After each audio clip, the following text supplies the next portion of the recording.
Hello and welcome to the Real Life Sports Show. This podcast is for sports fans and people playing sport. Anyone interested in sport, basically, whether that's watching it, playing it, or competing at any level. My name is Sam Adams. I'm known as the Real Life Coach. I'm a business owner and a life coach who works with sports professionals, whether that's athletes, coaches, and people in and around the sporting industry. And I help those people live more expansively, authentically, so that they can enhance their performance, whether that's playing their game or living their real life. My background is business, really. I've been in business for over 20 years in property, and I've mentored in that industry and coached. And that led me into life coaching. And then that led me into working with people in sport. Basically, because I'm passionate about sport. In this podcast, we're going to be talking about the hot topics in sport. We're going to talk about the real life behind the scenes, what it takes to be a professional athlete. We're going to have the latest news. We're going to have some discussions. I'm also going to share with you my experiences of coaching elite athletes. We will have some amazing guests, and they will be talking about the glamour and the glory, the medals, the achievements, the titles. But we'll also go behind the scenes to find out what it really takes, the grit and the grind, what it takes to excel as an elite athlete. For yourself, the listener, what I promise you is that you're going to get some great takeaways and insight from these podcast episodes. Whether you're looking to achieve or improve your mindset, it'll help you with your personal development, and it will give you that extra bit of insight and what it takes to be a high achiever. Also, I'd love for you to do me a big favour when you get to the end of this episode, or any episode, is leave a review. Leave me a 5-star review and I will be eternally grateful. So here we go, the Real Life Sports Show. So here we are today with another episode of the Real Life Sports Show. My guest today came into my radar a few years ago when she joined the Hammers, West Ham United ladies women's football team. And she popped back into my radar more recently as she was coming up to retirement. And I thought, let me just reach out and see if I can get this lady on my podcast. And she was very gracious and very kind and replied straight away and agreed to come on. So I'm really pleased to have with me the international footballer, or former international footballer, Julia. Is it Simic? I know I'm going to say it wrong. It's Simic. Simic would be quite correct. Yes. Oh, not too bad. Not too bad. No, well done. Really good. Thank you. Welcome, Julia. Thank you so much. Thanks for having me. And also nice compliment, right? We Germans sometimes be seen as rude. I always heard this when I was in the UK, that we always be seen or have that image of being rude and not funny. So nice that you introduced me as someone kind. So I like that. Yeah, no, you're very kind and warm. I must admit, one of my really good friends at school was German. Her mother was German, so she was half German. Her father wasn't. But they were a really warm family, really, really warm family. So yeah. There are exceptions, obviously. No, that's not right. All Germans. No, that's true. I think English perception of Germany and Germans is that you're very efficient. You get things done. That's good. Yeah, absolutely. Germans make great cars and great products. Your engineering is very good. Oh, thank you. But honestly, I heard a lot of times, hey, you're quite funny or quite nice for a German.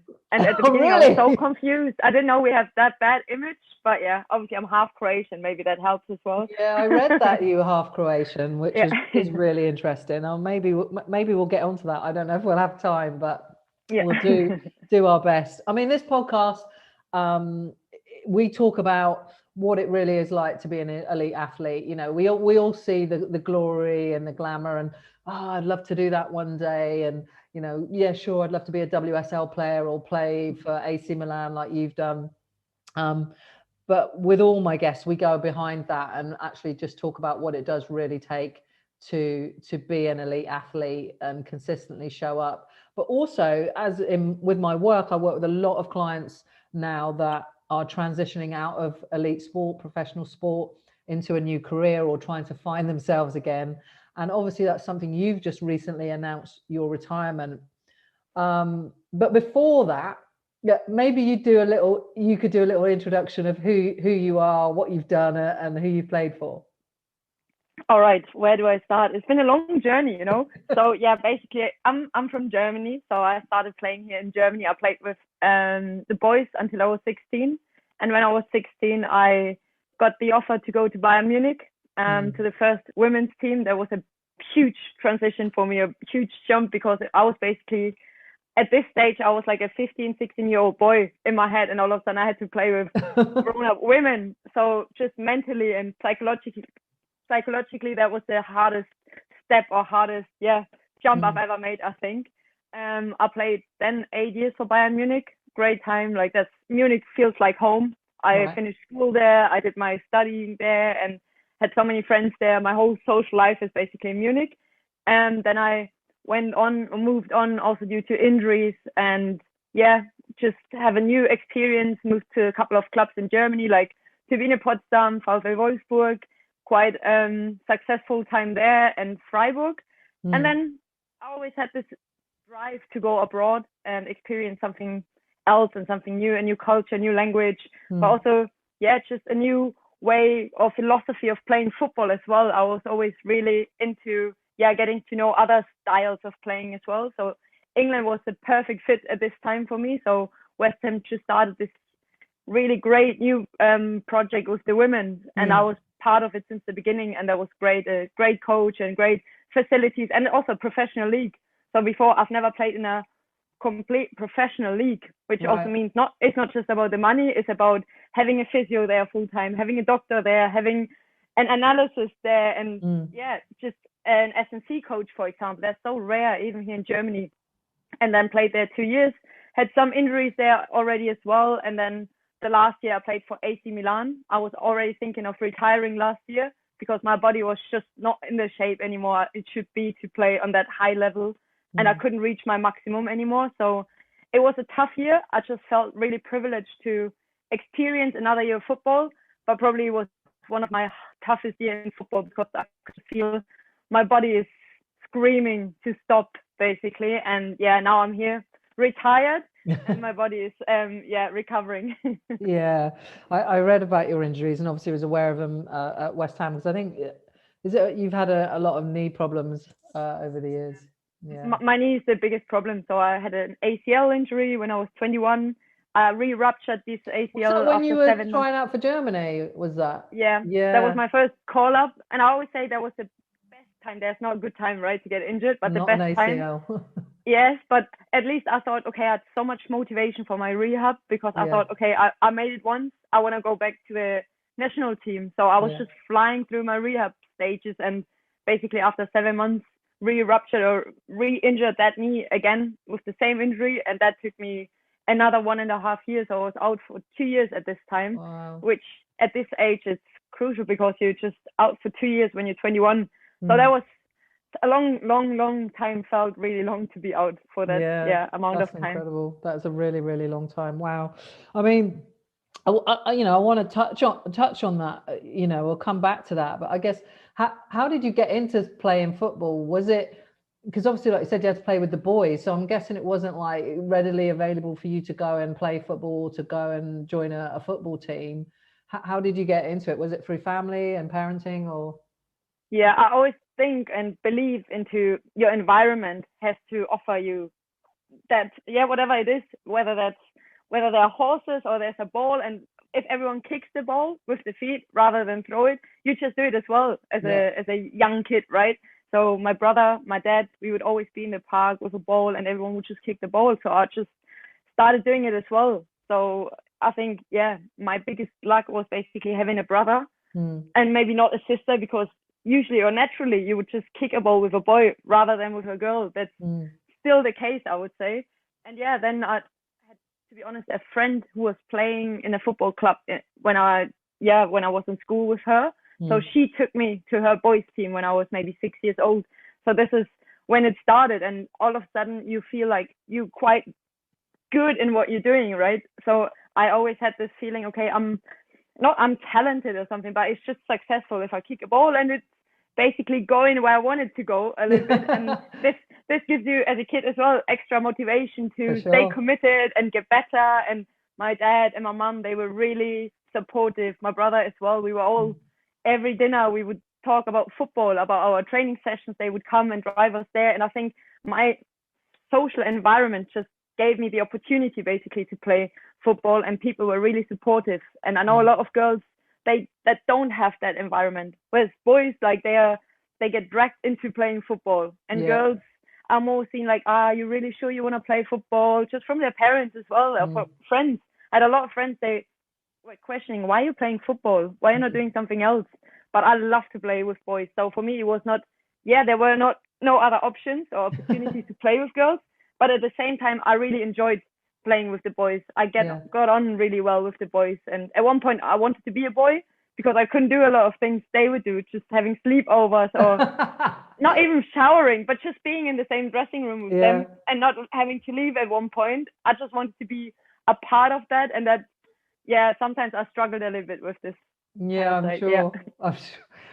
It sounds like you really enjoyed it, whatever. It wasn't like you had pushy parents or anything like that. You sound like you had, Yeah. No, looking back, maybe there were a lot of times when I felt like, why do we have to analyze this game again? Or why do we have to be so critical again? And there were times when everyone has this, when you start finding pleasure, going out a little bit and not partying all the time, but still like going to a late birthday, for example.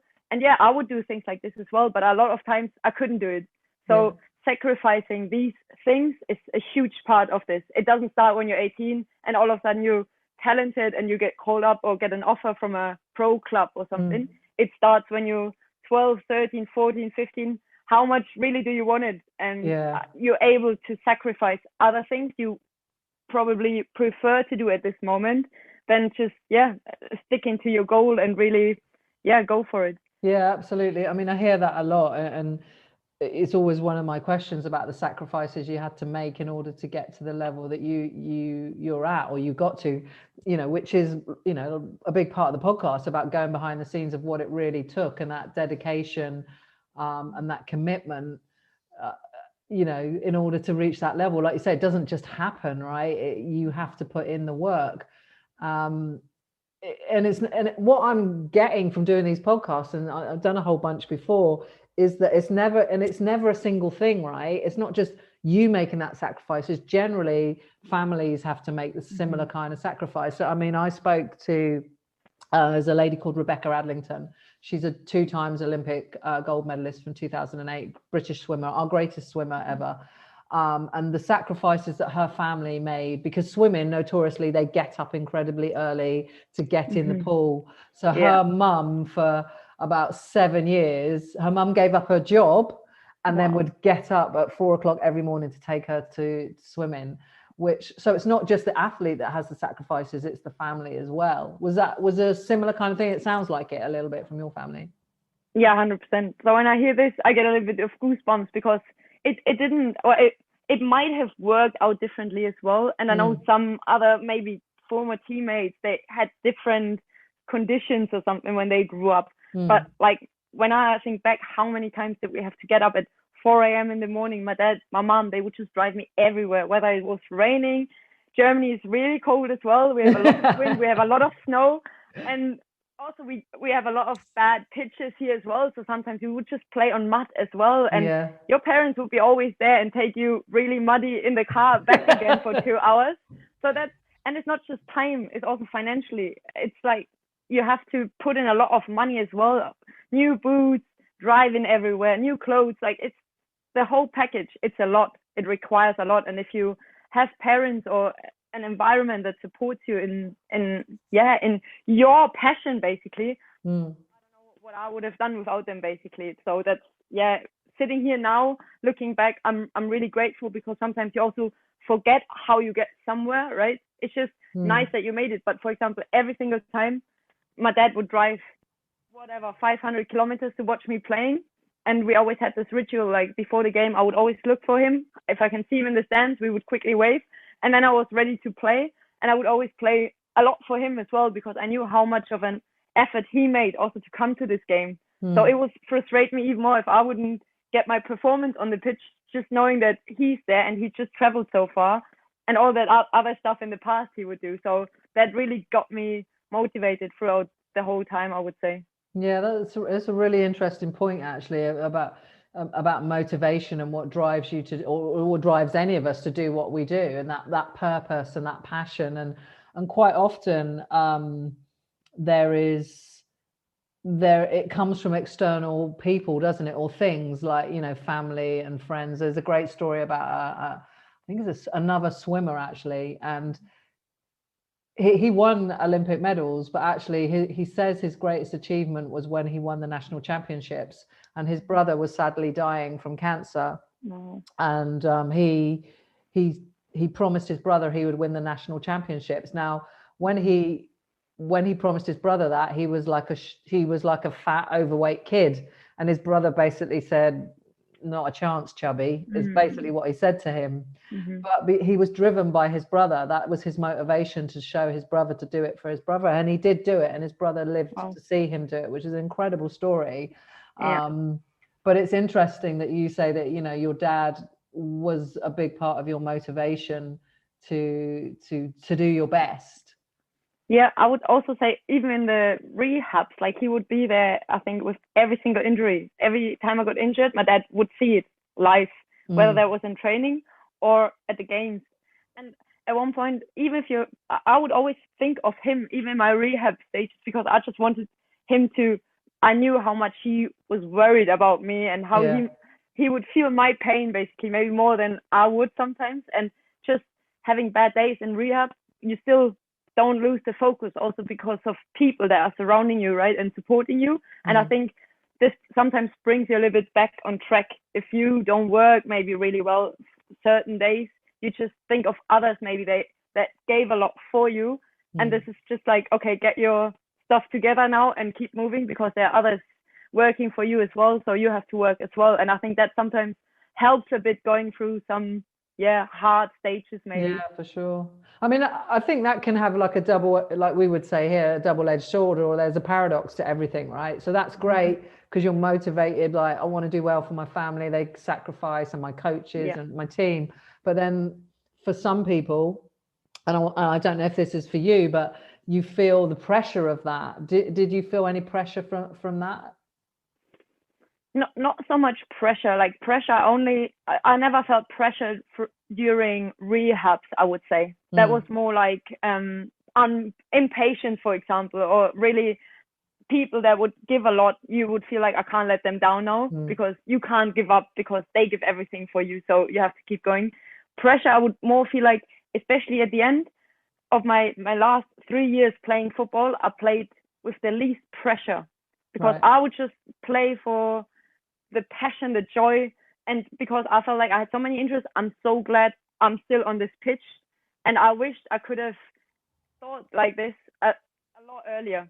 Just getting rid of this stress and this pressure, and that just relax a little bit and enjoy everything a little bit more, because it's still a sport. It's your profession, it's your job, and you sacrifice a lot and everything, but it's still a game, and you have to enjoy that game, and then you probably perform the best. And this is what I realized really at the end of my career, last 2 or 3 years. Also going abroad helped, because you're just a little bit more anonymous. Like people wouldn't expect certain things from you. You could just, my coach would always say, go out and express yourself. And I loved it. And I want to take that with me, whether I'm a coach or just supporting others, and tell them, look, you have to enjoy the game, and then you play your best game 100%. And I felt like this the last 3 years, and that helped me a little bit by going abroad and experiencing this, because before I would always be like, okay, maybe the national team coach is there in the stadium, and this game is on TV, and people are coming and watch you, and you always want to perform for others as well, but also for yourself, because you had certain goals you wanted to achieve, right? But I felt like every time I enjoyed these 90 minutes on the pitch, I played my best. So at the end, I was just more for my performance. I was just trying to achieve like enjoyment on the pitch rather than performing well, because that would just come naturally. Yeah, and that so ties in with the stuff that I do, my work, and getting people, because you know, so I've been called a performance coach in the past, and I'm not a performance coach at all, and I do correct people. I'm a life coach, and it's not a great term, but it's a tool, but the essence of it is getting people to enjoy what they do and enjoy their life, because sport is a part of life. It's not life itself, let's be honest. The thing with elite athletes, They can be very driven, very determined, and it can be all consuming. And that's great in order to get to a certain level. Like you say, you had to make many sacrifices, but equally you lose that sense, that other areas of you, the other parts of you, because we're all made up of different things socially, our friends, our family, our hobbies, our likes, our dislikes, our values, all of that comes into play. But when we channel it all into one thing, it can be great, but it also can be quite dangerous. And if you can do the work outside of your sport on yourself, really know who you are, what you like doing outside of your sport, learn to play with just because of the love of playing and the love of training and being part of a team, it brings this flow and this carefreeness that, like you said, the natural byproduct of that is your performance improves.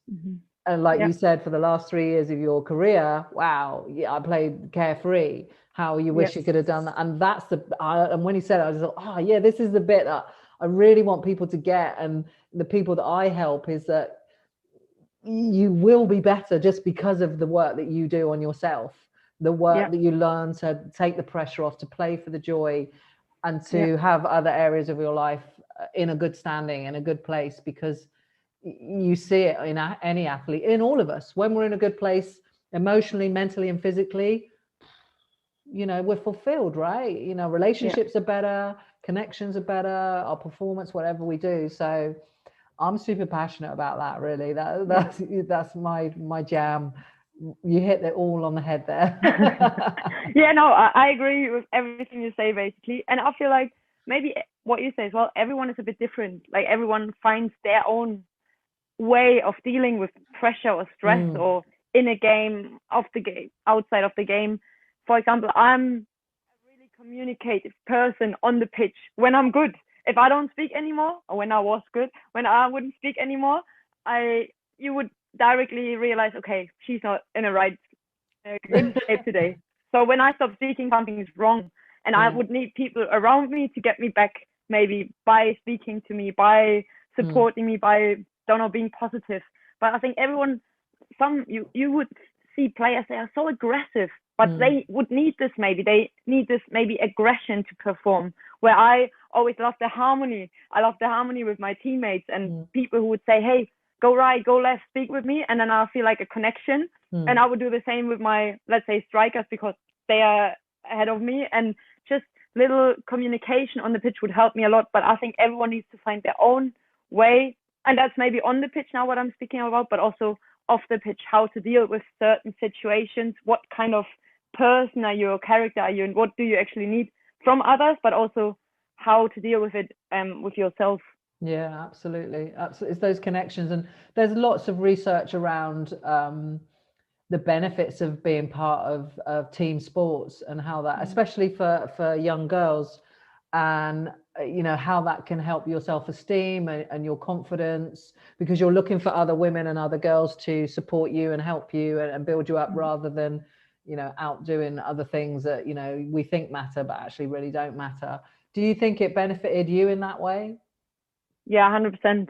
I never thought I'm like, when, for example, my biggest fear with retiring was not having the social group around you anymore. And I just realized that maybe in the last also 3, 4, 5 years, how happy I am as soon as I made the step over into the dressing room and be surrounded by the girls, by your family. That sounds so, everyone would use, we are family, but it is true. Even in lockdown, the last 2 years, we were just surrounded by the teammates you have, basically. That in Italy, I had no friends, I had no family, so you only have your teammates, and half of the team is from abroad as well, so you appreciate it even more having each other, and you grow into something. And then at one point you just leave everything and you go in different directions, and most of them you won't see again maybe in your life. So that's so crazy to think, like, okay, you just spend a whole year together every single day, and sometimes nights as well, going to away trips and things like this, and then you just stop. But having this, and when I had a bad morning, for example, I would just go into the dressing room and I feel automatically, I always felt so much better as soon as you have the people around you. And that's, for me, the nicest thing of team sports in general, is having these great people around you. And you don't get on with everyone, of course. Sure. especially women teams. Like, but at the same time, you just deal with it, right? And you find a way, and you still miss these people. Even if you wouldn't speak a word, I still miss a lot of, for example, these Italians. Even if we wouldn't speak a lot, because we would just, there's a huge language barrier, right? Yeah. But still, see them day in and day out. It's something that I miss a lot, and maybe not now. Now I'm just 2 weeks ago now, but I will miss that. So I want to have a team again around me in the future, whether that's me being a coach or an SNC coach or something similar, but being in a team, I always appreciate it a lot. Yeah, absolutely. Yeah, there's like I say, there's lots of research around that. Just dipping into sort of your career, obviously you played for quite a few different clubs. How was the different? And I had loads of questions actually from people. It was so good, so good. Obviously, there was a few that I cannot share, but a couple of marriage proposals that was in there. Are you going to have any children? Somebody was asking about a decision to stop playing so young, and I'm pretty sure that's obviously the injuries that you've sustained. There's a couple of questions around that. Sorry, I'm just reading them. So, and one of them was, how do you think Italian football, women's football, will develop in the coming years? Obviously, you weren't in it's Italy for that long, but your experiences of it and the short time you were there, I guess, how does it compare to England? Obviously, being at West Ham and being in Germany, and where do you see it going? Obviously, I know this Italian league for a couple of years now, because I would play a lot of times in the Champions League against Italian teams. Yeah. And I would say it developed a lot. Like, playing there, I thought the league, the level is lower than it actually was. Right. In terms of the quality, they just bringing in a lot of foreign players. They just opening up a little bit more, because Italians, and that's for sure, they don't speak English, which makes it harder, obviously, for foreigners to come in the league. Whereas you would come to Germany and you would find people that speak English to a level where you can at least communicate, right? And that's not just for the English people. If I would go to Italy, I would expect to at least speak on an English level, and that's something where the Italians, I think, have to open up a bit more to speak English as well, because otherwise it's getting hard. It's getting hard for foreigners to feel comfortable in the league. But from the pure football level, I think a lot of things developed really well. I would say Italy also wants to turn into a professional league next year or the year after. So there's a lot going on, a lot of focus on the women's football in Italy. The national team is in a really good way. They got a really good coach over to Juventus now. So AC Milan, big clubs, that's always the most important thing, that big clubs are supporting the women teams, like AC Milan did now, Inter Milan doing, also Juventus, Fiorentina. That's so important, because they're clubs with huge history, with a huge fan base. And if they give that signal, hey, we're doing something for the women because it's important, and women's football, you have to take that serious now, then it's starting to click for the rest of the society as well. Media is jumping in, and all these things starting to happening. But when I just see the facilities, for example, England is extraordinary in terms of this. The pitches, obviously, you have at West Ham, I think we had 5 greenkeepers. They would come in every morning and tell us a huge story about the pitch today. And I love that so much, because they're so passionate about their grass, right? And in Italy, you would train a lot on AstroTurf. Obviously, my knee didn't like that so much. So having that professional environment, England is something else at the moment. They are on top of every other league. Then obviously Germany is still 1 or 2 levels ahead of Italy as well. But Italy is developing so fast. There are a lot of games on Sky, for example, shown on TV, and that's so important that you feel, okay, we're taking that serious now. And from that standpoint, I would take them really serious. They're super passionate about their football, aren't they, Italians, and obviously their language.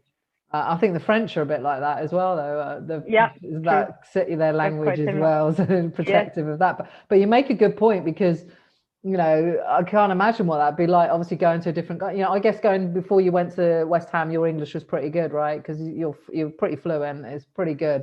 Thanks so much. Apart from the accent, is flawless. So, but for a lot, Italians coming to our league, WSL, and the Championship, and all the other leagues, would be quite a challenge, you know, and when we obviously want that, we want, you know, I'm massively passionate about all of the women's football really elevating. We're lucky now here, the WSL is going to be on the main TV next season, which is incredible. I'm going to be doing some work with the WSL, which is amazing. Great. I'm so excited, and so I want that I want that in Italy, and I want it in Spain and Germany. I want all the European countries to really sort of get on board with this. So it's good to hear that, you know, you feel like Italy are now really coming on board with the women's game as well.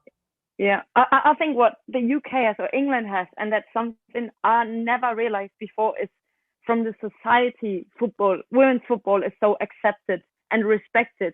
So when you just go somewhere with the metro on the train, you see kids wearing Lucy Bronze shirts, for example, and that could be not only girls, they could be boys as well. Yeah. And everyone could name the national team players. So, and they would dream to be a professional footballer, young girls, and their dads as well, and their parents as well. They are like just saying, become a professional footballer when she's older. So that's something you wouldn't find a lot in Italy. You wouldn't find that in Germany as well, because I think just from a society perspective, it's not that accepted. It's not normal still for a girl to play football, whereas in England they have football in schools, they have camps around football academies and all these little things. I think, and you have in the TV, you have the women's football everywhere now, and you say that, but we still bang on that it's not good enough. Like, I'm banging the drum massively. So actually, you're giving me a bit of a wake up, because, you know, we're still here really banging the drum, saying, "Come on, keep doing this." And that's good, because you have people being loud and demanding. This is why it's happening there. But when you go abroad, you're demanding on a high level already. Germany was always on top, like they were always one of the best leagues in the world, and now England, obviously, you're a step ahead of us now, just in terms of the media. For us in this country, what really helped us was 2012 Olympics.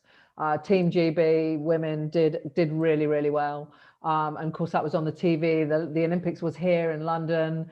You know, everybody got behind it, everyone was a part of it. You know, it was the whole country got behind the Olympics, but then the women's team did really well, better than the men. So, you know, we had someone to cheer for. So I think that massively helped the women's game here. And a lot of you see a lot of the male footballers sort of they've got kids now, and if they've got a daughter, you know, why can't they play football? You know, so that's really helped. Exactly. And that definitely had a big knock-on effect for us.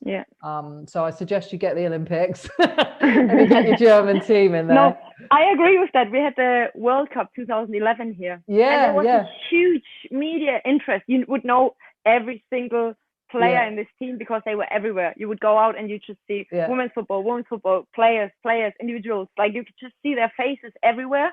And then there was a boom, like fantastic boom.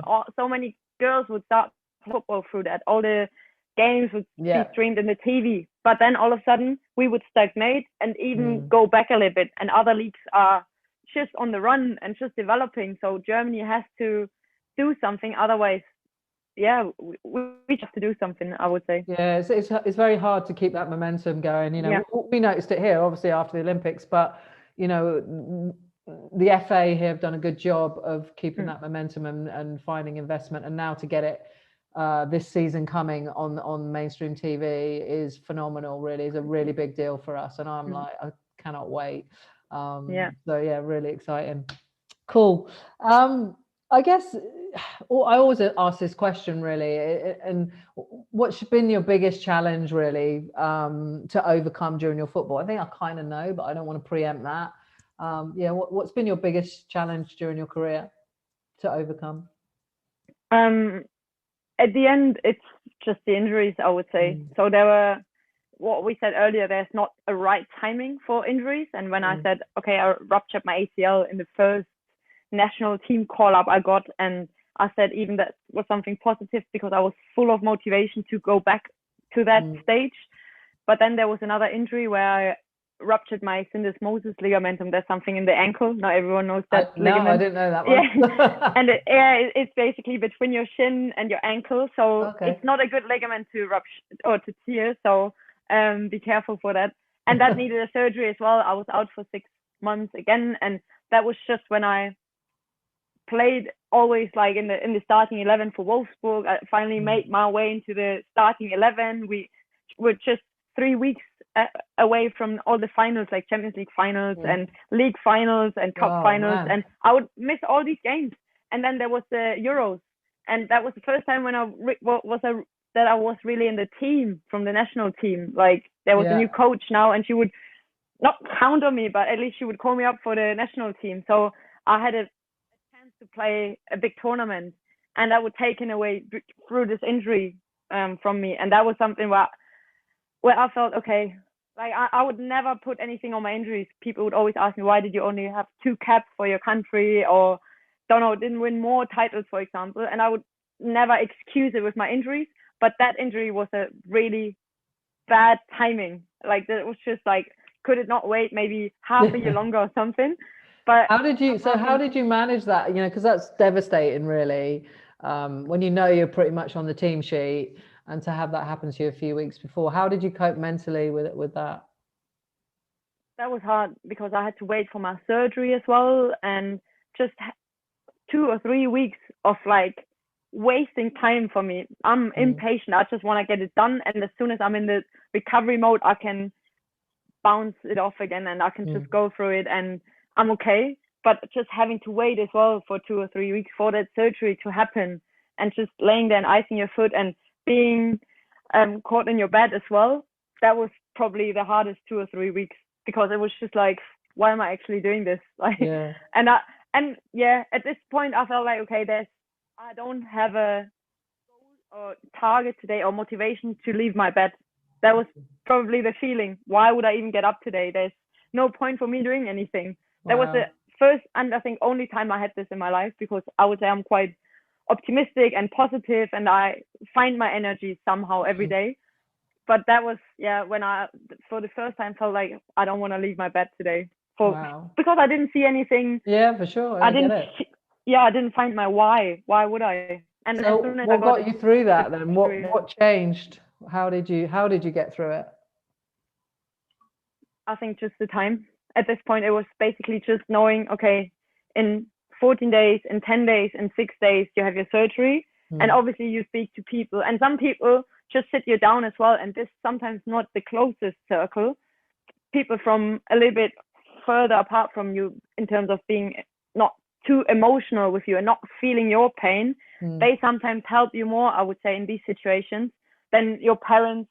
My dad, for example, I had to help him through that more than me. Sometimes I felt like this. And sometimes you just need to see, okay, it's not nice and it's probably a little bit horrible as well, but it's not the end of the world, because you still be on that pitch again in maybe 5-6 months time, and then you can show everything again and find your way back to that. And this is just sometimes that you need someone from outside that sits you down and say, look, you just have to get everything together now, overcome, get your surgery done, and then bring you back in that beast mode and find yourself back in get your motivation back and just bounce through it, and then you'll be good again. And that helps sometimes as well, not feeling too sorry for yourself. It's hard, the mental side of any sport, obviously that's my side, the mindset and the mental game is super, super important to us all to achieve anything in life.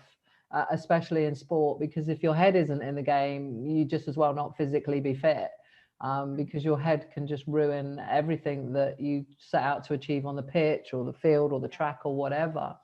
I'm really interested, because throughout your career, obviously in Germany, then England, and then Italy, what resources were available to you and your other teammates around mindset, about mental conditioning? Was there any of that support for you guys? I would say not a lot.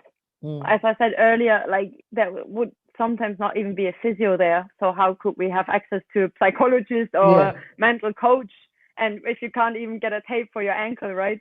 So just having that focus on this area, I think that, let's go really back to the early beginnings of my career, and that's already like 15 years ago now. That I think there wasn't a lot of focus on the mental side in the game. It's still hard sometimes, now that you find people that are really knowing the importance about this, right? Yeah. Football is always like get your physical shape and go out and play. And now people realize, okay, the head is important as well. It's not only your body. Yeah. And I think that just started basically while I was playing to set in, and people would be like, okay, that's actually important as well, that the players are in a good mental shape and that their heads are working as well. So I would say the first time I was really working a little bit with a mental coach was maybe when I was 25, 26, but I would never needed to overcome certain things. That's just me and my personality. I would not go somewhere and mourn about the situation. I would rather have like, how can I deal with certain situations in terms of pressure? How do I find my way back into the game if I lose the ball 3 times in a row or made a bad pass or things like this? Whereas working with the team as well, I like that a lot in terms of getting the right team spirit and the right mindset to the team, and not so much individually. But I know a lot of players work individually with a mental coach, and I think that's really each to their own. Like everyone has to find their own strategy how to be best and to get the best performance out. And I would not like it so much to speak about everything with someone over and over again in also negative situations. I would just want to have my strategies how to deal with certain things on the pitch, and then find my own way how to do it. To be honest, absolutely. You're definitely got a strong character. I can tell that, which is great. So I guess over all of those years in your playing career, which must have like 16 years, I guess you were playing altogether, maybe more probably. Yeah. What was your best moments really? What was your personal best? It's not always the things that we think it is, because like I've spoken to Olympic athletes and you think, oh, that time when you won those 2 gold medals, or like if you speak to Andy Murray, who won Wimbledon here in the UK, like first man to do it in 77 years, he doesn't even really remember that moment. So you think, well, that must have been the best moment of your career, but actually, you can't even remember it. So no, I would never mention as well a title. Winning a title is great, and having the party after is maybe even greater. But I would never emotionally. I would always say it's the comebacks after an injury. Like that's my, like, from an emotional standpoint, the deepest moments in terms of what you feel. What we said earlier, giving something back to people. They would work for you every single day, sometimes nights as well. And mentioning my dad again, who would come to the comeback game. One comeback game I would score. That was unreal, because I could see him smiling from 300 meters away. And obviously that just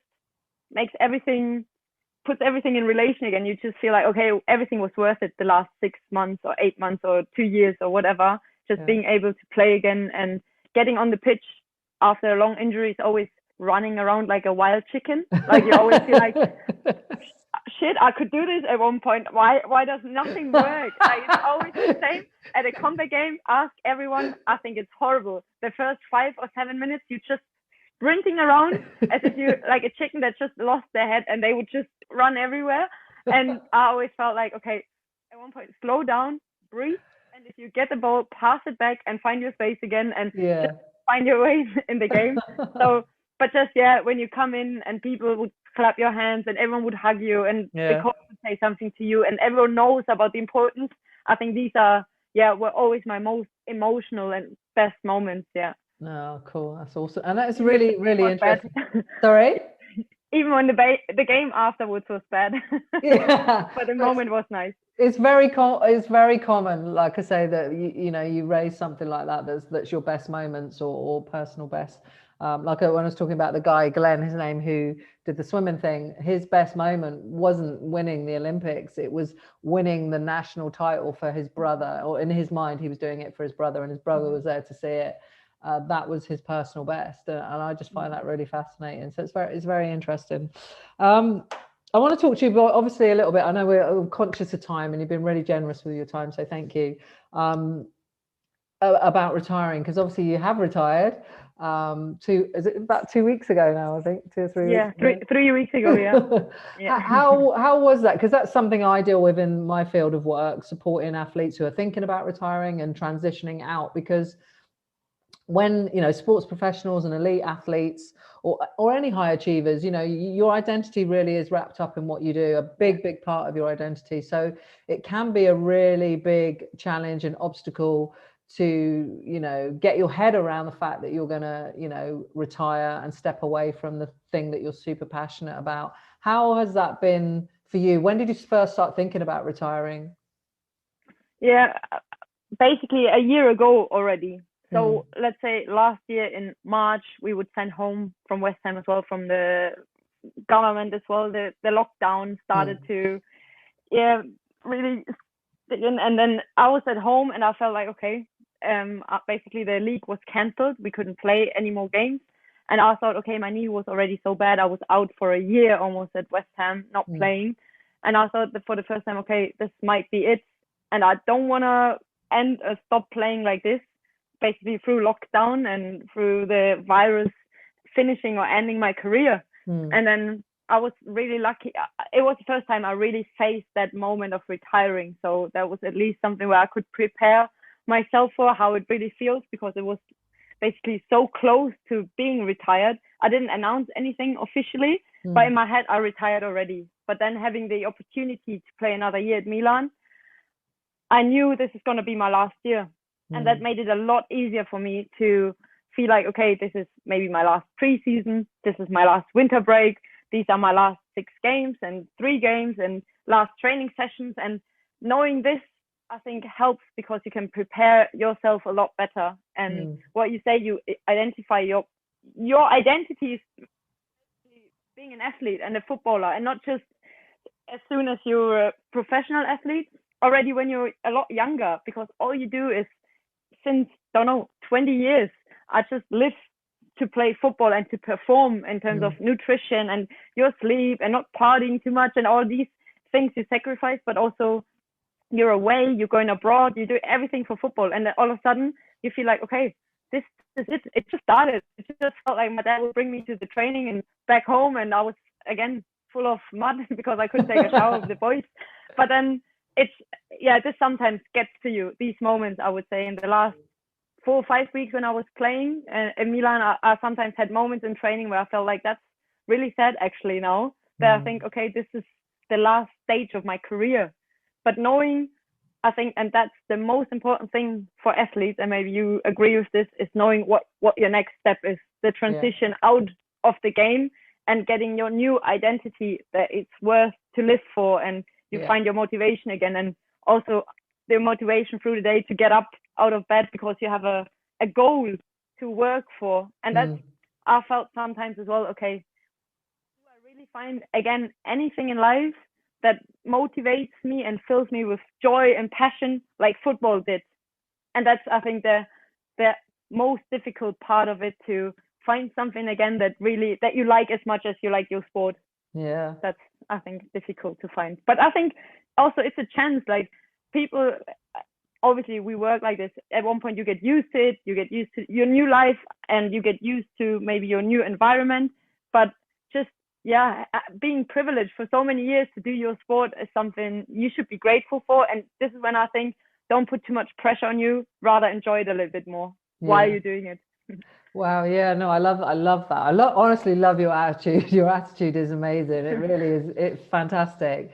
But it is something that's, you know, and obviously sometimes people end up retiring, you know, through injury, and that's obviously, you can't foresee that. And, you know, I've done talks to young footballers and young athletes around almost preparing themselves for that, should it happen, because, and this is where the whole of life bit comes in. It's like, yes, you're a footballer or a track and field runner, or, you know, athlete or cricketer or whatever, but you have to kind of know who you are as a person, because you just never know. You know, it's a bit like, I'm a footballer, you get injured, that gets taken away, what are you left with? You're left with nothing. Your world crumbles. You know, statistically, you know, the statistics show for, you know, athletes and professional sports people who come away from their sport through injury or retirement, there's alcoholism, there's drug addiction, there's gambling, there's depression, the divorce rate is quite high. I mean, a lot of this is taken from men, just because that's where most of the research is done, but it still applies because it's all about identity and how our identity is wrapped up in one certain thing. But I know you're a strong character. I can tell that. Have you thought about what going forward? I know you've got your academy, right, which is something I'm guessing you're super passionate about. Yeah, definitely. I think this is why it's sometimes easier maybe for us women to make that step out of the game, because we're already preparing our life after, because we know we can't live from that forever financially as well. And I think that's a good part of it as well, that because the game doesn't prepare you for anything. They're not your agents, they are gone as soon as you leave the football stage. No one prepares you for that life after, right? The club doesn't, the agents normally don't. And I think us women who are already working maybe next to football or studying at least, I think that helps a lot to feel like, okay, I'm not just lost now. I still have an identity because I had one already before. And I felt like at one point, for me, it was so healthy. During my last year, for example, I came home from training at 2 p.m. and I would just sit down on my laptop having calls with people, pushing my academy, finding a new network outside of the sport, which helped me a lot going through the stage of retiring soon, because I feel like I have another purpose in life a bit, right? And being busy already before you make that step out, I think is really helpful. So yeah, what I said, like, I would love to stay in the game, being a coach. I keep doing my academy, also not just in Germany or in the UK. I did a couple of camps as well. I really want to bring or use football to create opportunities for girls who might not have access to sport naturally. For example, when you go in the Middle East or North Africa or all these cultures, we are complaining or demanding on a high level, right? We want to have better facilities, equal game, like same facilities in terms of the medical areas, for example, where they don't even have access to sport.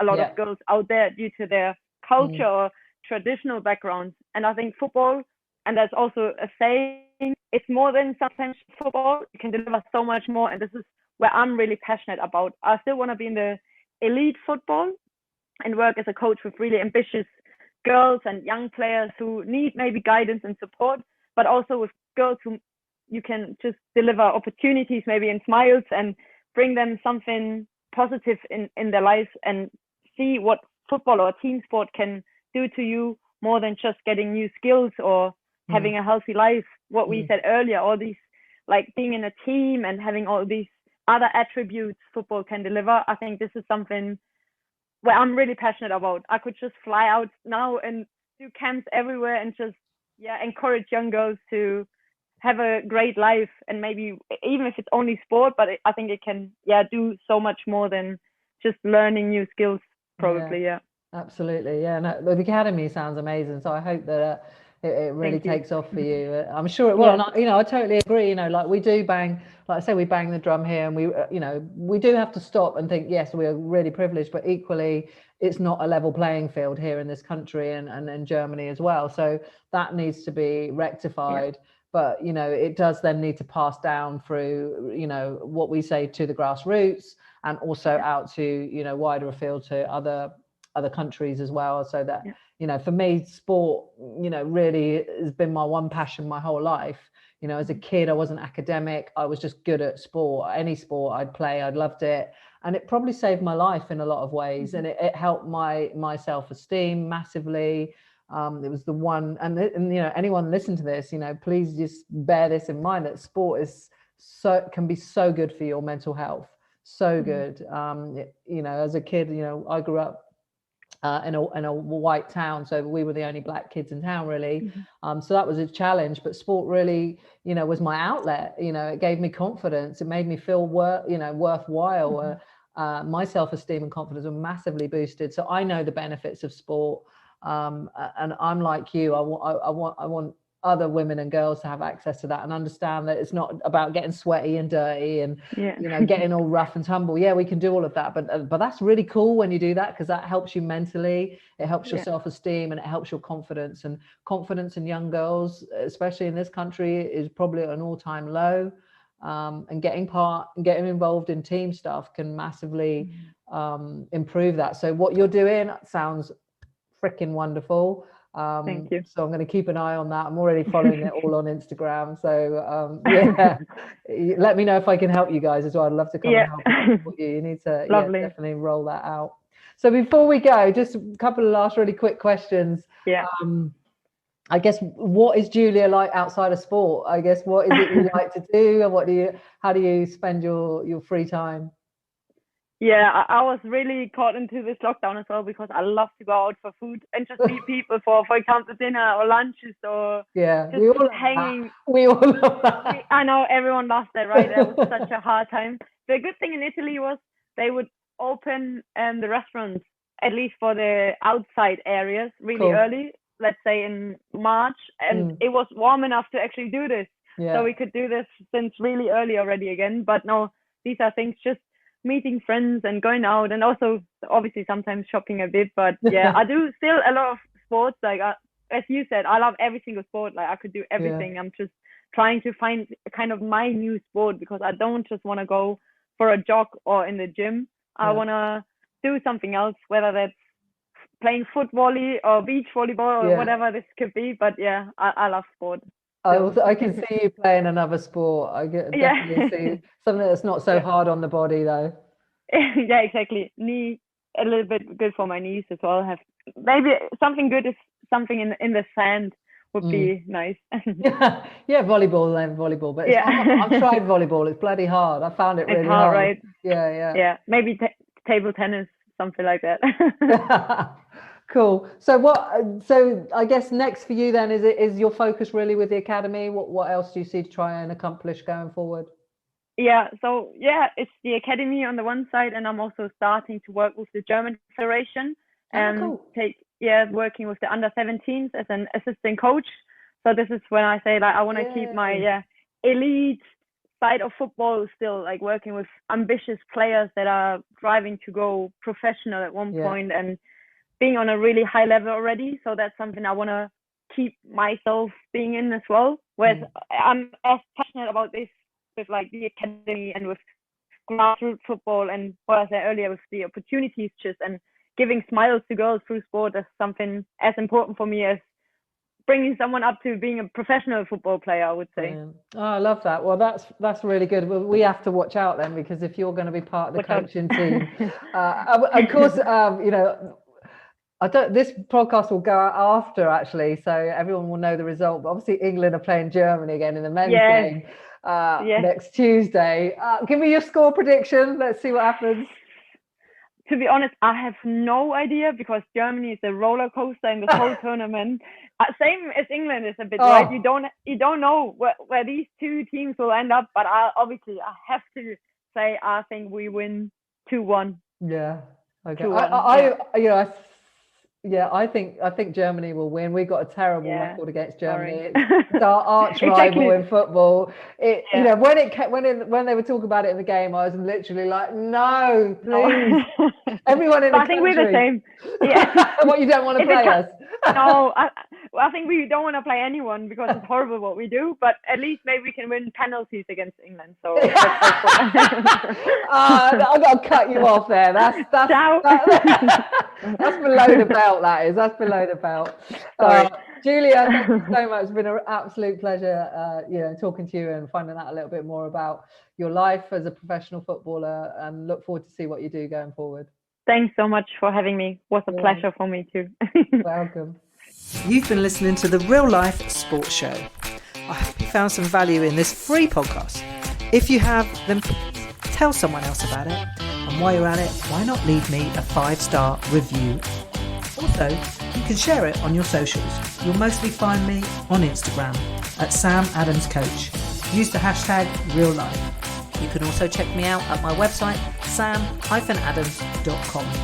If you're interested in my coaching or have any comments at all, then just drop me a DM via Instagram and I will get back to you. I look at all my messages and I reply to every single one of them.